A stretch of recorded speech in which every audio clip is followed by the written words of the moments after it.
Aujourd'hui, c'est le summum de la claque mise au peuple face à des décisions qui ne sont plus que des décisions autocratiques et qui ne reflètent plus du tout la démocratie.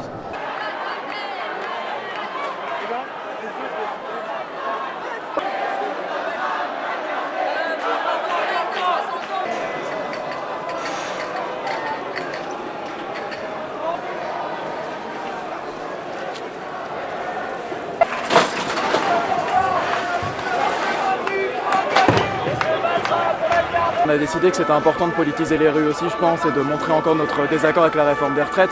Et c'est pas parce qu'elle est légale ou constitutionnelle qu'elle est légitime ou qu'elle est applicable, parce qu'il y a des mouvements sociaux depuis 3 mois et que personne ne nous écoute.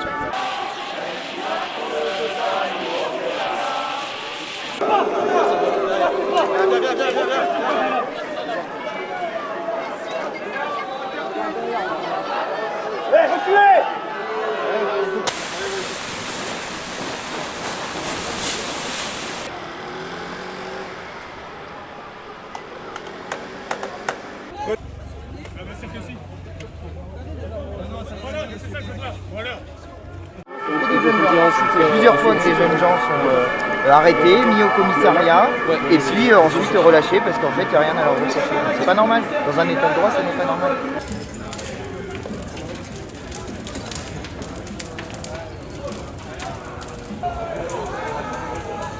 Ah, ça prend bien, hein. Ouais, on va se faire selfie. Bon, ça fera selfie.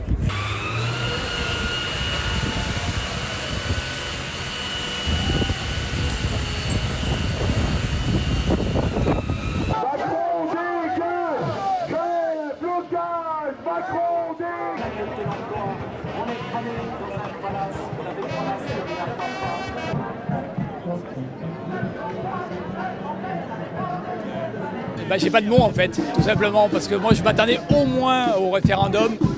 Ça aurait pu peut-être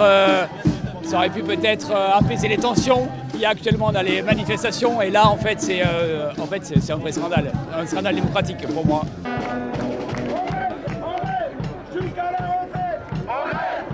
Il y a beaucoup de colère, il y a plein de colères différentes rassemblées et cette colère-là, je ne sais pas comment ils vont la faire retomber. Et si le Conseil constitutionnel ne la fait pas retomber, qui va la faire retomber? Visiblement, ce n'est pas le gouvernement, donc c'est inquiétant et c'est pas rassurant. Et je trouve ça assez dramatique que le Conseil constitutionnel n'ait pas joué son rôle de sage. Et moi, personnellement, je suis très en colère et je suis très déçue, très déçue. De toute évidence, il y a un réel blocage démocratique et il ne s'agit plus seulement d'une crise sociale, mais aussi d'une crise démocratique. Et ça montre aussi la péremption des institutions de la Ve République. Et je pense qu'aujourd'hui, moi j'espère que le mouvement va continuer. Je ne suis pas sûr que ce soit terminé, au contraire. Et je pense que le Conseil constitutionnel vient de faire une grosse erreur parce qu'il vient de démontrer très justement le dépassement de nos institutions.